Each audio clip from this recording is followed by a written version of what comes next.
Le rendez-vous était fixé entre 11 heures et midi, mais le prince fut mis en retard par une circonstance tout à fait imprévue. En rentrant chez lui, il trouva le général qui l'attendait. Au premier coup d'œil, il remarqua qu'il était mécontent, peut-être justement à cause de cette attente. S'étant excusé, le prince s'empressa de s'asseoir, mais avec une sensation de timidité bizarre, comme si son visiteur était en porcelaine, et qu'il craignit à chaque instant de le casser. Jusque-là, il ne s'était jamais senti intimidé en présence du général, et l'idée de ne lui en serait même pas venue. Il ne tarda pas à s'apercevoir qu'il avait devant lui un tout autre homme, que la veille, la confusion et la distraction avaient fait place, chez le général, à une extraordinaire retenue. C'était à croire qu'il avait pris quelque résolution irrévocable. Bien que ce sang-froid fût plus apparent que réel, son attitude n'en était pas moins noble et dégagée.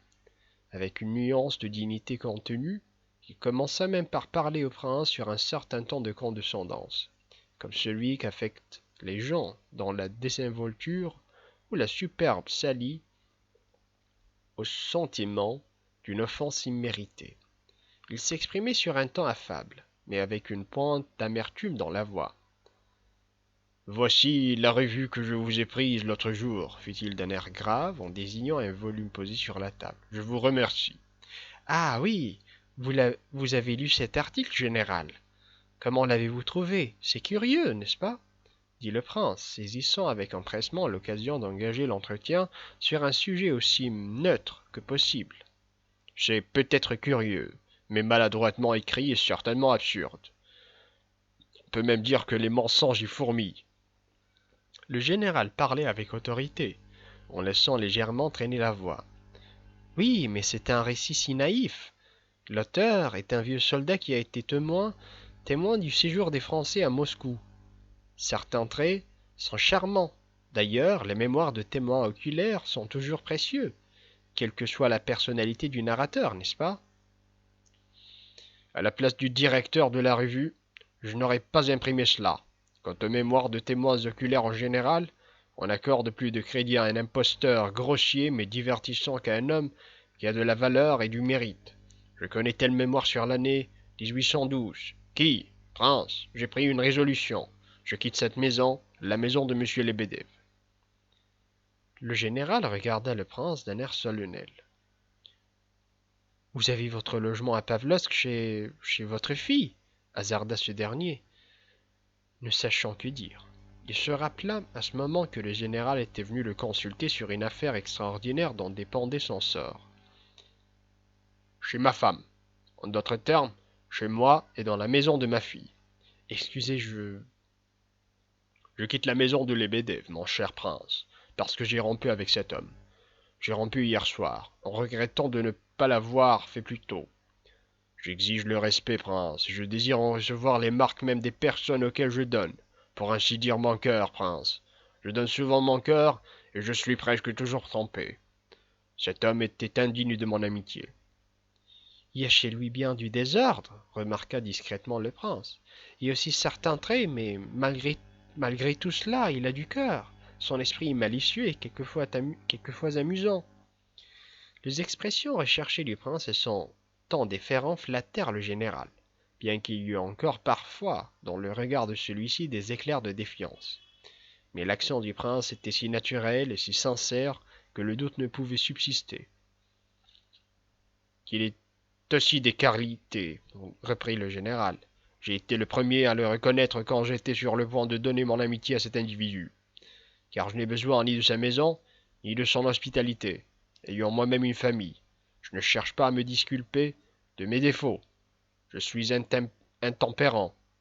J'ai bu du vin avec lui, et maintenant je déplore peut-être cette erreur. Mais ce n'est pas l'unique attrait de la boisson, excusez prince, la crudité de langage d'un homme ulcéré, qui m'a attaché à lui. J'ai été justement séduit par ces qualités auxquelles vous avez fait allusion. Mais il y a une limite à tout, même aux qualités. Quand il a l'impudence de vous affirmer tout d'un coup qu'en 1812, étant encore enfant, il a perdu sa jambe gauche, il a inhumé au cimetière de Vagankovo, à Moscou. Cela passe la mesure et témoigne de son manque de respect, de son insolence. Peut-être n'est-ce qu'une plaisanterie, une histoire pour faire rire? Je comprends. Une fable innocente, inventée pour faire rire, même si elle est grossière, ne blesse pas le cœur humain. Parfois même, on voit des gens mentir par amitié, si vous voulez, pour être agréable à leur interlocuteur. Mais si on laisse percer un manque de respect ici, par ce manque de respect, on veut vous montrer qu'on a assez de vous, alors un homme qui a de la dignité n'a plus qu'à se détourner et à briser, là, afin de remettre l'offenseur à sa place. En prononçant ces paroles, le général était devenu rouge. Mais Lebedev n'a pu être en 1812 à Moscou. Il est trop jeune pour cela, c'est ridicule. C'est déjà une raison. Mais admettons qu'il ait été au monde à cette époque. Comment ose-t-il affirmer qu'un chasseur français lui a tiré un coup de canon et lui a emporté la jambe, comme cela, par manière de passe-temps? Que cette jambe, il l'a ramassée et ramenée chez lui, qu'il l'a enterrée au cimetière de Vagankovo et qu'il l'a placée au-dessus un moment où l'on peut lire d'un côté si gît la jambe du secrétaire de collège Lebedev. De l'autre, repose, chair dépouille, en attendant la résurrection. Comment peut-il prétendre que chaque année il fait dire un requiem pour cette jambe, ce qui est déjà un sacrilège, et effectue, à cette occasion, un voyage à Moscou? Il m'invite même à l'accompagner dans cette ville pour me montrer la tombe et aussi le canon français, qui est au Kremlin avec les pièces conquises. C'est, assure-t-il, la 11e pièce en partant de l'entrée, un Focono de type désuet. Sans compter qu'il a bien ses deux jambes, dit en riant le prince. Je vous assure que c'est une innocente facétie. Il ne faut pas vous fâcher. Mais permettez-moi d'avoir aussi mon opinion. Qu'il ait l'air d'avoir deux jambes, cela ne rend pas nécessairement son récit invraisemblable. Il assure qu'il a une jambe artificielle fournie par Tchernosvitov. C'est vrai, il paraît qu'on peut danser avec une jambe de Tchernosvitov. Je le sais de reste, puisque Tchernosvitov, quand il a inventé sa jambe artificielle, et a couru tout de suite pour me la montrer. Mais cette invention est beaucoup plus récente. En outre, Lebedev affirme que sa défunte femme n'a jamais su, au cours de leur union, qu'il avait une jambe de bois. Je lui ai fait remarquer toutes les absurdités de cette histoire. Il m'a répliqué: si tu prétends avoir été page de la chambre auprès de Napoléon en 1812, permets-moi aussi d'avoir enterré ma jambe au cimetière de Vagankovo. Comment? Est-ce que? Dit le prince qui s'arrêta interloqué. Le général eut lui aussi l'air un peu troublé, mais il se ressaisit tout de suite et, regardant le prince avec une hauteur où perçait une nuance d'ironie, il lui dit d'une voix persuasive: achevez votre pensée, prince, achevez. Je suis indulgent, dites tout, avouez-le. Il vous semble drôle de voir devant vous un homme tomber à ce degré d'humiliation et d'inutilité d'apprendre que cet homme a été personnellement le témoin de grands événements. Il ne vous a pas encore fait de cancan. Non, Lebedev ne m'a rien dit. Si c'est de Lebedev que vous parlez. J'aurais cru le contraire. En fait, notre conversation s'est engagée à propos de cet étrange article paru dans les archives. J'en ai souligné l'absurdité, ayant moi-même assisté aux événements relatés. Vous souriez, prince, et vous me dévisagez? Mon Dieu, non, j'ai l'air assez jeune, continua le général sur un ton très lent. Mais je suis un peu plus vieux que je ne le parais. En 1812, j'avais 10 ou 11 ans. Je ne connais pas exactement mon âge. On m'a rajeuni dans mon état de service et moi-même, j'ai eu la faiblesse de me retrancher des années au cours de ma carrière. Je vous assure, général, que je ne vois rien d'étrange à ce que vous vous soyez trouvé à Moscou en 1812. Et naturellement, vous pouvez avoir des souvenirs à raconter, comme tous ceux qui ont vécu à cette époque. Un de nos autobiographes commence son livre en racontant qu'en 1812, il était enfant à la mamelle et que les soldats français l'ont nourri de pain à Moscou. Vous le voyez bien, observa le général avec condescendance. Mon cas, sans avoir rien d'exceptionnel.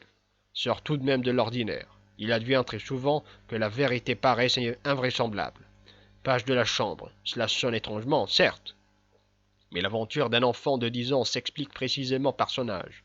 Elle ne me serait pas arrivée à 15 ans, pour la bonne raison qu'à cet âge, je ne me serais pas enfui de notre maison de bois, rue Vieille Pasmanaïa, le jour de l'entrée de Napoléon à Moscou. Je n'aurais pas échappé à l'autorité de ma mère, qui s'était laissée surprendre par l'arrivée des Français et tremblait de peur. À 15 ans, j'aurais partagé sa frayeur. À 10 ans, je ne craignais rien. Je me suis faufilé à travers la foule jusqu'au perron du palais, au moment où Napoléon descendait de cheval. En effet, vous avez très justement observé que c'est à 10 ans qu'on peut se montrer le plus intrépide, approuva le prince avec timidité. Il était tourmenté à l'idée qu'il allait rougir. Sans doute, et tout s'est passé avec la simplicité et le naturel qui n'appartiennent qu'à la vie réelle.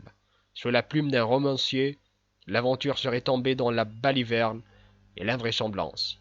Oh, c'est bien cela, s'écria le prince. Cette pensée m'a frappé moi aussi, et même récemment. Je connais une affaire véridique de meurtre dont le mobile était le vol d'une montre.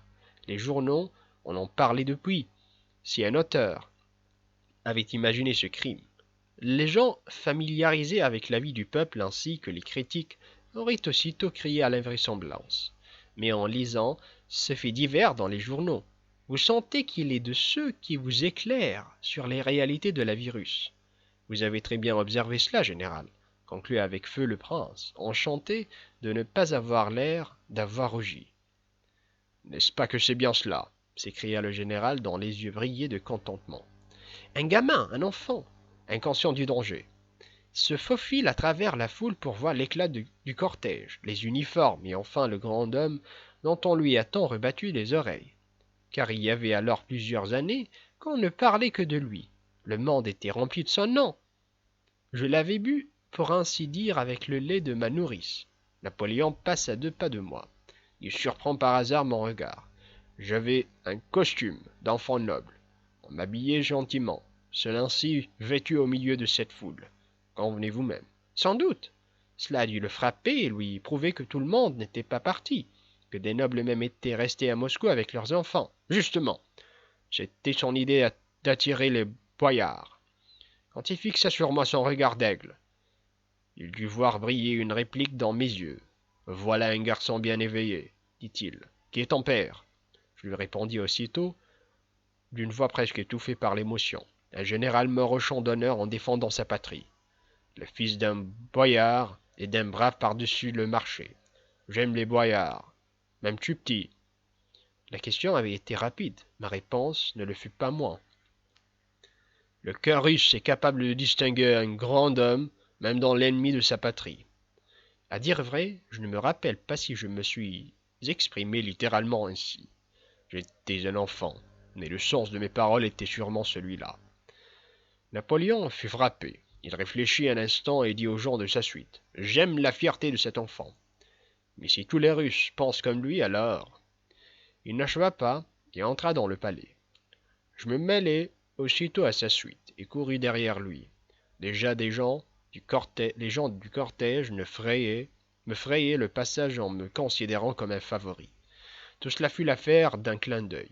Je me rappelle seulement qu'en arrivant dans la première salle, l'empereur s'arrêta soudain devant le portrait de l'impératrice Catherine, le contempla longuement, d'un air songeur, et s'écria finalement. Ce fut une grande femme, et il passa son chemin. Au bout de 2 jours, tout le monde me connaissait au palais et au Kremlin. On m'appelait le petit boyard. Je ne rentrais à la maison que pour la nuit. Les miens en étaient presque fous. Le surlendemain, le page de la chambre de Napoléon, baron de Bazancourt, mourut, épuisé par les fatigues de la campagne. Napoléon se souvint de moi. On vint me chercher, on m'emmena sans aucune explication, on m'essaya l'uniforme du défunt, qui était un enfant de 12 ans, et on me présenta à l'empereur vêtu de cet uniforme. Il me fit un signe de tête, sur quoi on me déclara que j'avais obtenu la faveur d'être nommé page de la chambre de Sa Majesté. Je fus heureux, car j'éprouvais depuis longtemps déjà une ardente sympathie à son égard. Et puis, vous en conviendrez, un brillant uniforme était bien fait pour séduire l'enfant que j'étais alors. me portait un frac et vert foncé, orné de boutons dorés, avec des basques étroites et longues, et des manches à parements rouges. Des broderies d'or recouvraient les basques, les manches et le col qui étaient hauts, droits et ouverts. J'avais une culotte collante blanche en peau de chamois, un gilet de soie blanc, des bas de soie et des souliers à boucles. Quand l'empereur faisait une promenade à cheval et que j'étais de la suite, j'étais chaussé de hautes bottes à l'écuyère. Bien que la situation ne fût pas brillante et que l'on prévit déjà d'immenses désastres, l'étiquette n'en restait pas moins en vigueur dans la mesure du possible. Elle était même d'autant plus ponctuellement observée que l'on pressentait, avec plus de force, l'approche de ces calamités. Oui, assurément, balbutia le prince d'un air presque décontenancé. Vos mémoires offriraient un intérêt extraordinaire. À n'en pas douter, le général répétait ce qu'il avait raconté la veille à Lebedev. Aussi ses paroles coulaient-elles d'abondance.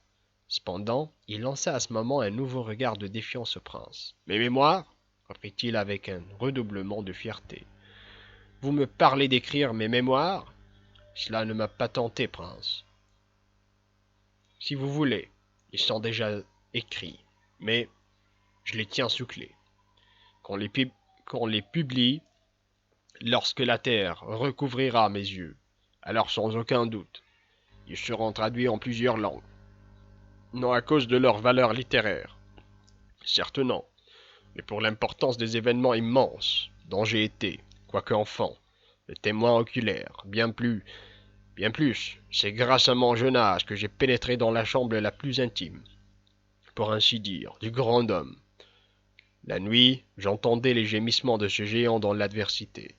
Il n'avait pas de raison de cacher ses gémissements et ses larmes à un enfant, bien que je comprisse déjà que la cause de sa souffrance était le silence de l'empereur Alexandre.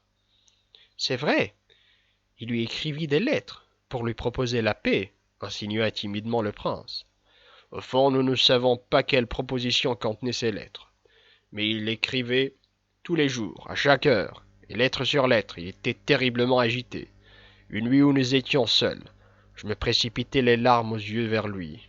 Oh, comme je l'aimais. Demandez pardon à l'empereur Alexandre, lui criai-je. Évidemment, j'aurais dû lui dire « Faites la paix avec l'empereur Alexandre », mais comme un enfant, j'exprimai naïvement toute ma pensée. « Oh, mon enfant !» me répondit-il en apprenant la pièce de long en large. « Oh, mon enfant !» Il avait l'air d'oublier que je n'avais que 10 ans et prenait même plaisir à parler avec moi. « Oh, mon enfant ! Je suis prêt à baiser les pieds de l'empereur Alexandre, mais en revanche, j'ai voué une haine éternelle au roi de Prusse et à l'empereur d'Autriche. Et enfin, je n'entends rien à la politique. » Il avait brusquement paru se rappeler à qui il s'adressait. Il se tut, mais ses yeux jetèrent encore pendant longtemps des éclairs. Eh bien, imaginez que je relate tous ces faits, moi, qui ai été témoin des événements les plus considérables, et que je les publie maintenant. Voyez ici tous les critiques, toutes les vanités littéraires, toutes les envies, l'esprit de parti et, à mon grand merci. Pour ce qui est de l'esprit de parti, vous avez parfaitement raison, et je vous approuve, répliqua le prince avec douceur, après un instant de réflexion. Par exemple, j'ai lu récemment le livre de Charat sur la campagne de Waterloo. C'est visiblement un livre sérieux et les spécialistes affirment qu'il est écrit avec beaucoup de compétence, mais à chaque page perce la joie d'abaisser Napoléon. L'auteur aurait été ravi, semble-t-il, s'il avait pu dénier à Napoléon tout ombre de talent, même dans les autres campagnes. Or cet esprit de parti est déplacé dans un ouvrage aussi sérieux. Étiez-vous alors très tenu par votre service auprès de l'empereur?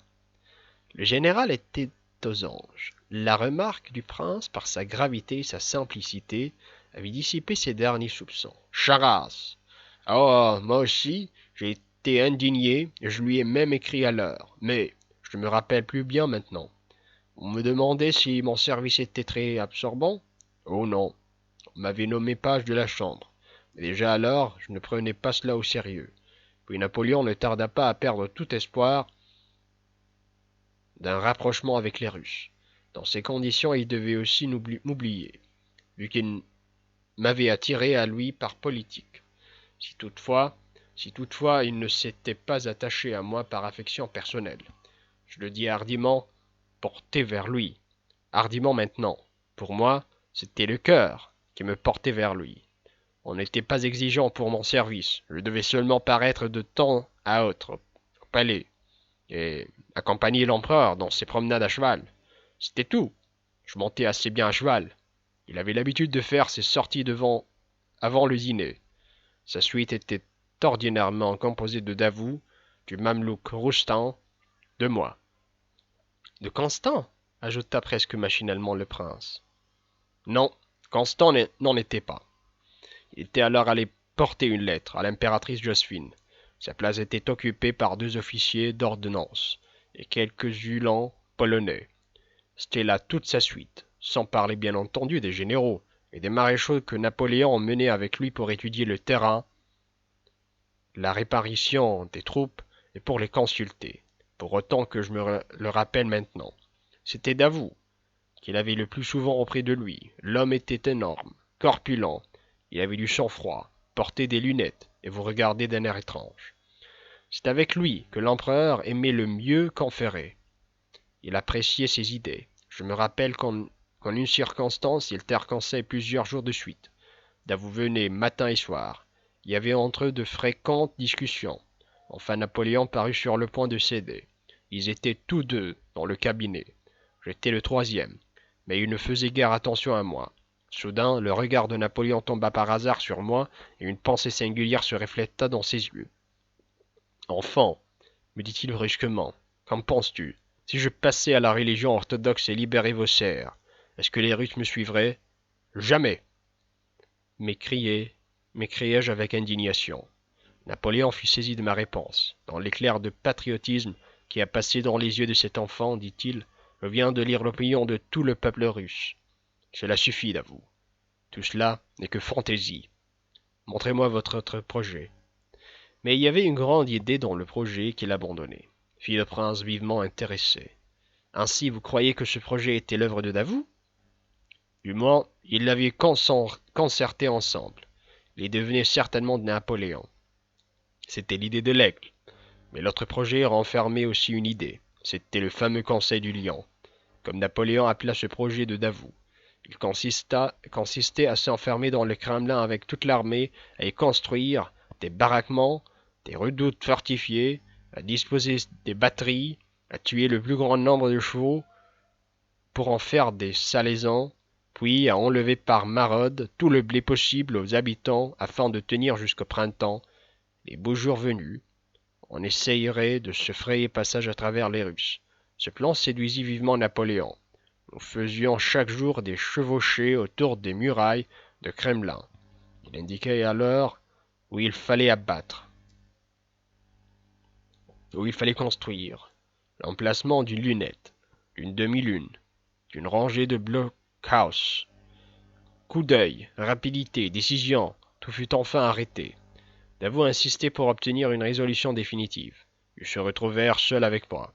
Napoléon recommença à arpenter la pièce, les bras croisés.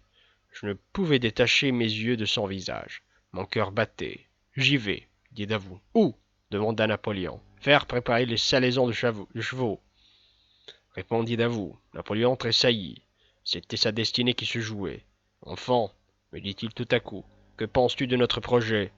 Bien entendu, il me posait cette question à la manière d'un homme d'intelligence supérieure qui tire à la dernière minute sa décision à pile ou face.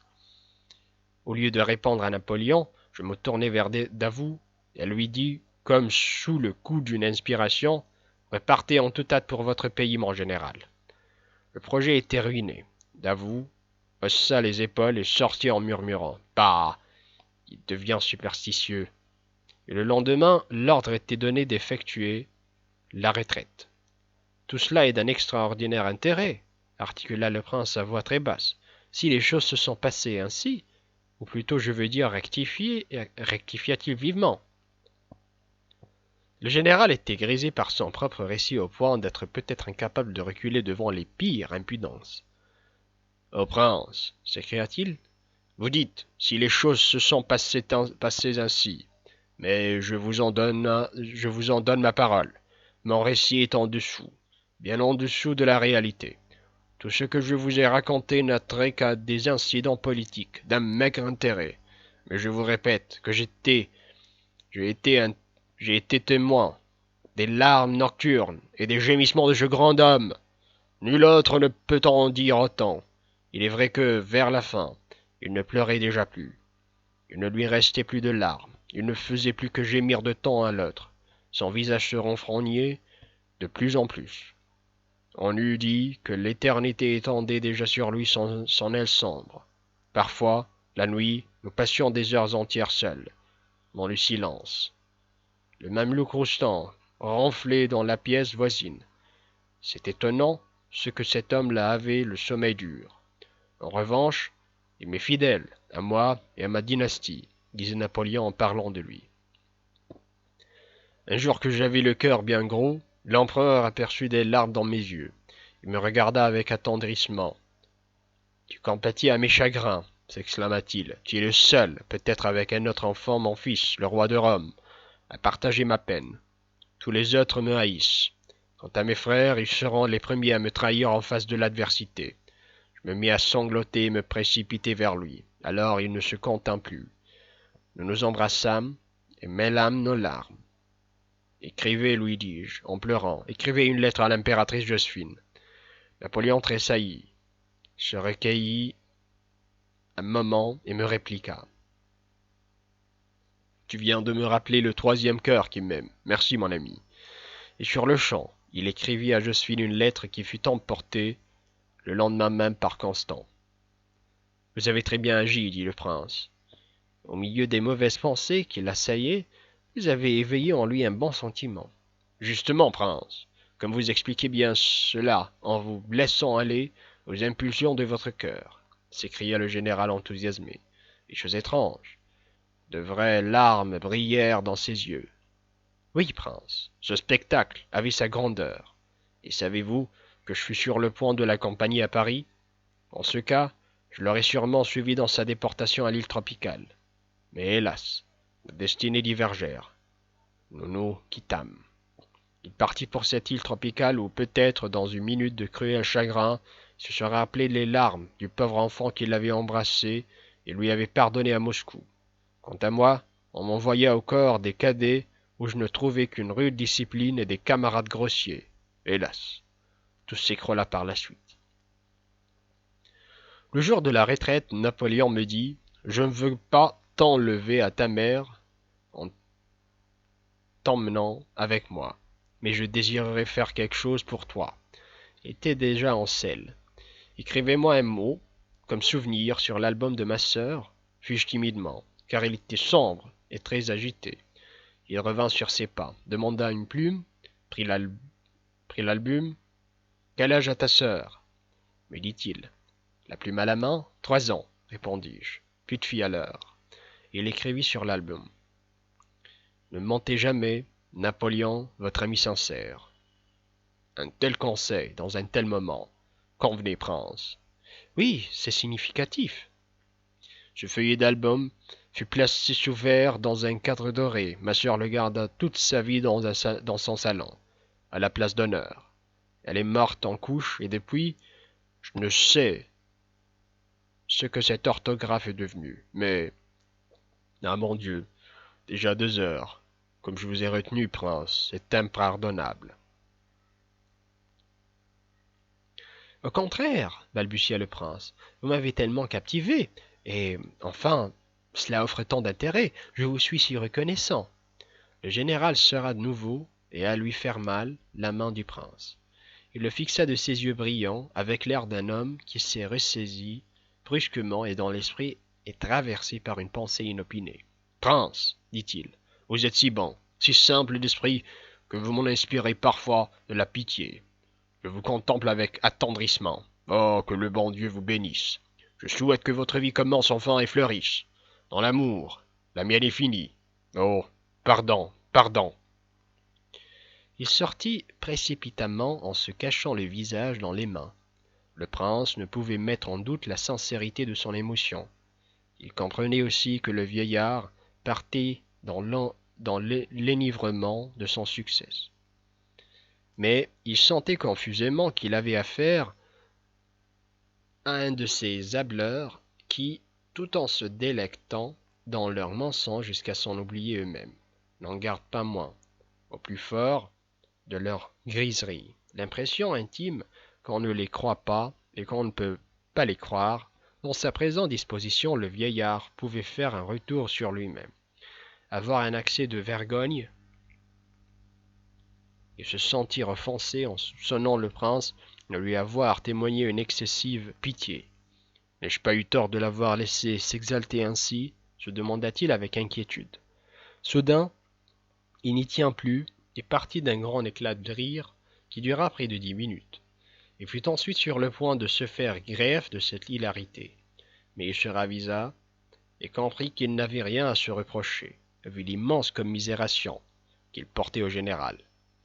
Ses pressentiments se réalisèrent. Le soir même, il reçut un billet étrange, laconique, mais préemptoire. Le général lui faisait savoir qu'il rompait avec lui pour toujours, qu'il lui gardait son estime et sa reconnaissance, mais que même de sa part, il se refusait à accepter des témoignages de compassion mortifiants pour la dignité d'un homme déjà suffisamment éprouvé par ailleurs. Quand le prince apprit qu'il vivait en reclus chez Nina Alexandrovna, il n'eut presque plus d'inquiétude sur son compte. Mais, comme nous l'avons déjà vu, le général alla faire un esclandre chez Elisabeth Prokofievna. Nous ne pouvons raconter ici cet incident par le menu, relatant en 2 mots l'objet de leur entretien. Elisabeth Prokofievna, d'abord effrayée par les divagations du général, fut saisie d'indignation en l'attendant faire d'amères réflexions sur Gania. Il fut honteusement mis à la porte. Aussi avait-il passé la nuit et la matinée dans un tel état de surexcitation que, perdant tout empire sur lui-même, il avait fini par s'élancer dans la rue presque comme un fou. Kolya ne comprenait qu'à moitié ce qui se passait et gardait l'espoir d'agir sur son père par intimidation. « Eh bien, où allons-nous errer maintenant ?»« Qu'en pensez-vous, général ?» dit-il. « Vous ne voulez pas aller chez le prince ? Vous êtes brouillé avec les bédèves. Vous n'avez pas d'argent, et moi, je n'en ai jamais.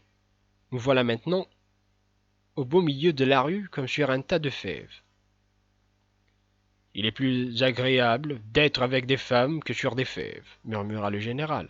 « Ce calembour m'a valu le plus vif succès. Un cercle des officiers en 44. Oui, en 1000. Oui, 100. 44. Je ne me souviens plus. Ah, je m'en parle pas. Oui, ma jeunesse. Oui, ma fraîcheur. Qui s'écriait cela, Kolya. C'est une citation de Gogol, dont Les âmes mortes, papa, répondit Kolya en jetant sur son père un coup d'œil inquiet. Les âmes mortes? Ah oui, mortes. Quand tu m'enterreras, inscrit sur ma tombe, Sigi, une âme morte. L'opprobre me suit partout. Qui a dit cela, Kolya? Je n'en sais rien, papa. Hieropiégov n'a pas existé. Hieropiégov, s'exclama-t-il d'un ton exaspéré en s'arrêtant au milieu de la rue. Mais c'est mon propre fils qui me donne ce démenti. Hieropiégov, qui a été pendant 11 mois un véritable frère pour moi et pour lequel j'ai eu ce duel. Un jour le prince Vigoretsky, notre capitaine, lui dit pendant que nous buvions. Toi, Grisha, je serais curieux de savoir où tu as décroché ta croix de Sainte-Anne. Sur les champs de bataille de ma patrie. Voilà où je l'ai décroché. Moi, je m'écris bravo Grisha. Eh bien, ce fut la cause d'un duel. Puis il épousa Marie Petrovna, sous Zoutougine, et fut tué plus tard sur le champ de bataille. Une balle ricocha sur la croix que je portais à la poitrine et vint le frapper au front. Je n'oublierai jamais, s'écria-t-il. Il tomba mort. J'ai servi avec honneur, Kolya. J'ai servi noblement. Mais l'opprobre me suit partout. Ta mère et toi viendrez sur ma tombe. Pauvre Nina. C'est ainsi que je l'appelais jadis, Kolya, il y a longtemps, dans les premiers temps, et cela lui faisait plaisir. Nina, qu'ai-je fait de ton existence? Comment peux-tu m'aimer, âme résignée? Ta mère a l'âme d'un ange, Kolya. Tu m'entends? L'âme d'un ange. Je le sais, papa. Père chéri, retournons à la maison auprès de maman. Elle voulait courir après nous. Pourquoi hésitez-vous? On dirait que vous ne comprenez pas. Allons bon, qu'avez-vous à pleurer? Kolya lui-même pleurait et baisait les mains de son père. Tu me baisses les mains à moi? Eh bien oui, à vous, à vous. Qu'y a-t-il là d'étonnant? Allons, pourquoi vous mettez-vous à hurler en pleine rue? Vous, un général, un homme de guerre, venez. Que le bon Dieu te bénisse, mon cher petit, pour le respect que tu as gardé à ton fichu vieillard de père. Malgré l'opprobre, oui, l'opprobre dont il est couvert. Puisses-tu avoir un fils qui te ressemble, le roi de Rome. Oh, la malédiction soit sur cette maison. Mais que se passe-t-il donc? S'écria Kolya avec emportement. Qu'est-il arrivé? Pourquoi ne voulez-vous plus retourner à la maison? Avez-vous perdu la maison? La raison? Je t'expliquerai, je te dirai tout, ne crie pas, on nous entendrait. Le roi de Rome, mort, que je me sens écœuré et triste. Ma nourrice, où est ta tombe? Qui a dit cela, Kolya? Je ne sais qui a pu dire cela. Allons tout de suite à la maison, tout de suite. Je mettrai Gagné en pièces, s'il le faut. Mais où allez-vous encore? Le général l'entraînait vers le perron d'une maison voisine. Où allez-vous? Cette maison n'est pas la nôtre. Le général s'était assis sur le perron et attiré par le bras Kolya auprès de lui. Penche-toi, murmura-t-il. Je te dirai tout, ma honte. Penche-toi. Tends ton oreille. Je te dirai cela à l'oreille. Mais qu'avez-vous? S'écria Kolya épouvanté mais tendant néanmoins l'oreille. Le roi de Rome, articula le général qui paraissait aussi tout tremblant. Quoi? Qu'est-ce qui vous prend de parler tout le temps du roi de Rome? Qu'est-ce que cela signifie? Je balbutia de nouveau le général en s'agrippant de plus en plus à l'épaule de son petit. Je veux tout te... Marie Petrovna, chou. Kolya se libéra de son étreinte, l'empoigna par les épaules et le regarda avec stupeur. Le vieillard était devenu pourpre, ses lèvres bleuissaient, de légères convulsions passaient sur son visage. Tout à coup, il s'affaissa et se laissa doucement tomber dans les bras de Kolya. Une attaque d'apoplexie, s'écria Kolya à tue-tête dans la direction de la rue. Il venait enfin de comprendre la réalité.